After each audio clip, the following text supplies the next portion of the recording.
City vision ప్రేక్షకులకు నమస్తే. ఈరోజు బొమ్మ బ్లాక్ బస్టర్లో పవర్ స్టార్ పవన్ కళ్యాణ్ నటించిన భీమ్లా నాయక్ సినిమా విశేషాలను చూద్దాం.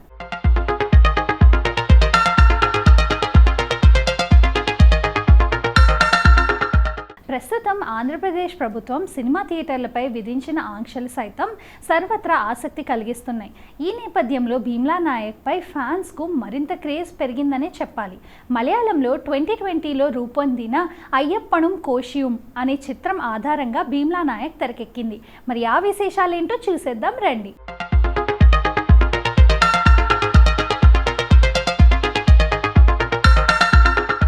ఇద్దరు బలమైన వ్యక్తుల అహం దెబ్బతింటే ఎలాంటి పరిణామాలు చోటు చేసుకున్నాయన్నదే అయ్యప్పణం కోషియం సినిమా.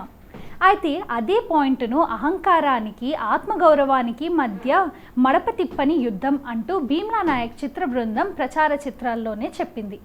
ఈ భాషల్లో విజయవంతమైన చిత్రాన్ని మరో భాషలో ఆడియన్స్కు దగ్గరయ్యేలా తీర్చిదిద్దడం అంటే మామూలు విషయం కాదు. మరీ ముఖ్యంగా మాస్లో విపరీతమైన ఫాలోయింగ్ ఉన్న పవన్ కళ్యాణ్ లాంటి నటుడిని దృష్టిలో పెట్టుకుని సినిమా తీయాలంటే ఎన్నో జాగ్రత్తలు తీసుకోవాలి. ఆ విషయంలో భీమ్లా నాయక్ టీం విజయం సాధించింది.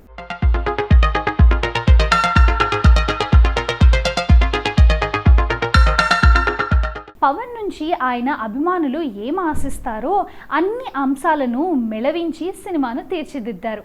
మాతృకలో మాదిరిగానే పవన్, రానా పాత్రలను పరిచయం చేస్తూ సినిమాను ప్రారంభించిన దర్శకుడు అక్కడితో పోలిస్తే రెండు పాత్రల్లో వాళ్ళకున్న నేపథ్యాన్ని మరింత ఎలివేట్ చేస్తూ చూపించారు. ఇద్దరు బలమైన వ్యక్తుల మధ్య యుద్ధం జరగబోతోందని ఆడియన్స్కు ముందే చెప్పేశారు. దీంతో వాళ్ళకెదురయ్యే పరిస్థితుల్లో ఎవరెలా స్పందిస్తారన్న ఆసక్తిని ఆడియన్స్లో కలిగించారు. దీనికి తోడు త్రివిక్రమ్ సంభాషణలు ప్రతి సన్నివేశాన్ని మరింత ఎలివేట్ చేశాయి.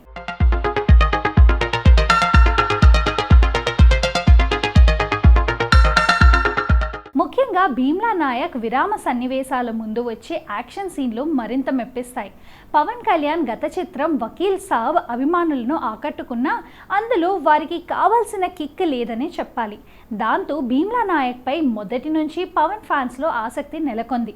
భీమ్లా నాయక్ కథ విషయానికి వస్తే, మిలిటరీ నుండి రిటైర్ అయిన డానీ తనకు తిరుగులేని విధంగా ప్రవర్తిస్తూ ఉంటాడు. అదే ఊరికి సబ్ ఇన్స్పెక్టర్గా వచ్చిన భీమ్లా నాయక్తో డానీకి చిక్కులు మొదలవుతాయి. అలాగే భీమ్లా నాయక్ భార్య సుగుణ కూడా భర్తను ఏమాత్రం తగ్గొద్దు అంటూ ఎగదోస్తూ ఉంటుంది. భీమ్లా చేతిలో డానీ చావటం ఖాయమని తేలుతుంది.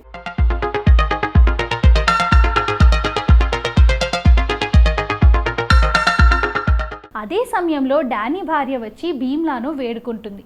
ఒకప్పుడు ఆమె చిన్నతనంలో భీమ్లా కాపాడి ఉంటాడు. అందువల్ల ఈసారి కూడా ఆమె కోసం భీమ్లా డానీని వదిలేస్తాడు. ఆపై భీమ్లా వేరే ఊరికి బదిలీ అవుతాడు. ఓ ఏడాది తరువాత భీమ్లా డానీ కలుసుకుంటారు. ఇద్దరు కరచాలనం చేసుకోవటంతో కథ ముగుస్తుంది. పవన్ కళ్యాణ్కు పోలీస్ క్యారెక్టర్లు అచ్చివస్తాయని చెప్పొచ్చు. ఇందులోనూ ఆయన ఖాకీ దుస్తుల్లో భలేగా ఆకట్టుకున్నారు. ఒరిజినల్ అయ్యప్పణం కోషియంలో బీజు మెనన్ పోషించిన పాత్రను తెలుగులో పవర్ స్టార్ పవన్ కళ్యాణ్ చేశారు.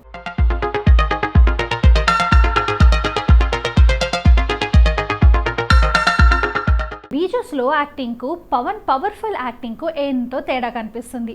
అక్కడ పృథ్వీరాజ్ సుకుమారన్ ధరించిన పాత్రను తెలుగులో రానా పోషించారు. నిజానికి ఒరిజినల్లో పృథ్వీ పాత్ర చుట్టూ ఎక్కువ కథ తిరుగుతూ ఉంటుంది. తెలుగులో భీమ్లా నాయక్ పాత్ర చుట్టూ కథ తిరగటం విశేషం. నిజానికి మలయాళ చిత్రం దాదాపు 3 గంటల పాటు నడుస్తుంది. చాలా చోట్ల బోర్ కూడా కొట్టేస్తుంది. అయితే తెలుగులో కథలో కొన్ని మార్పులు చేసి ఓ అరగంట కథని నిడివిని తగ్గించారు. ఈ చిత్రానికి స్క్రీన్ ప్లే, డైలాగ్స్ రాసిన త్రివిక్రమ్, పవన్ తనదైన బాణి పలికిస్తూ భీమ్లా పాత్రలో ఇట్టే ఒదిగిపోయారు.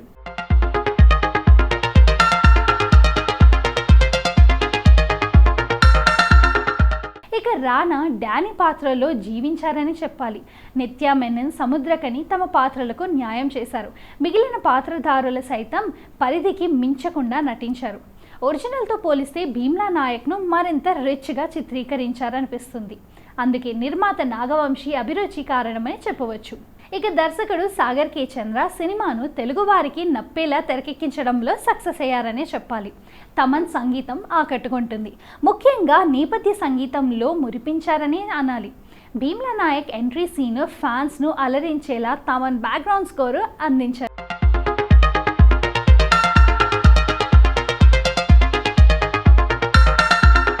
పాటల్లో రామజోగయ్య రాసిన భీమ్లా నాయక్ టైటిల్ సాంగ్ అడవి తల్లి మాట పాటలు ఆకట్టుకున్నాయి. ఇక త్రివిక్రమ్ రాసిన లాలా భీమ్లా సాంగ్ సైతం మురిపిస్తుంది. సినిమా విడుదలకు ముందు అంత ఇష్టమేందయ్యా పాట జనాన్ని భలేగా ఊరించింది. అయితే సినిమాలో ఆ పాట చోటు చేసుకోకపోవటం పవన్ ఫ్యాన్స్కు నిరాశ కలిగించింది. మొత్తానికి భీమ్లా నాయక్ ఒరిజినల్ అయ్యప్పన్ కోశ్యూమ్ కంటే బాగుందని చెప్పవచ్చు. ఎందుకంటే ఒరిజినల్ అంతా నిడివి లేకపోవటం, అది చూసిన వారిని సైతం మెప్పించేలా తెలుగు సినిమా రూపొందటం విశేషం.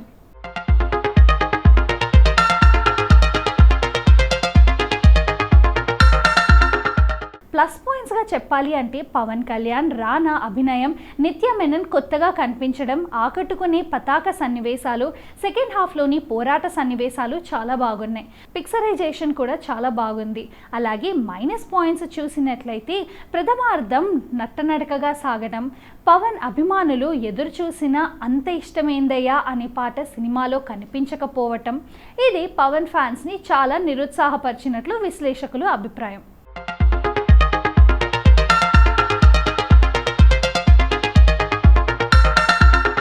సాధారణంగానే స్టార్ హీరోస్ మూవీస్ విడుదల దగ్గర పడే కొద్దీ వారిలో నెలకొన్న ఆసక్తి పెరుగుతూ వస్తుంది. చూసిన వాళ్ళంతా సినిమా మాస్ ఫీస్ట్ అంటున్నారు. మరికొందరు థియేటర్లో పవన్ కళ్యాణ్ శివతాండవం అని, పవన్ విధ్వంసాన్ని ఆపలేరని చెప్తున్నారు. మొత్తానికి పవన్ ఫ్యాన్స్కి పండగే అని చెప్పాలి. మరి ఇదండి power star Pawan Kalyan movie Bheemla Nayak విశేషాలు. తిరిగి మరొక బొమ్మ బ్లాక్ బస్టర్ మూవీతో మళ్ళీ కలుస్తాను. Until then bye.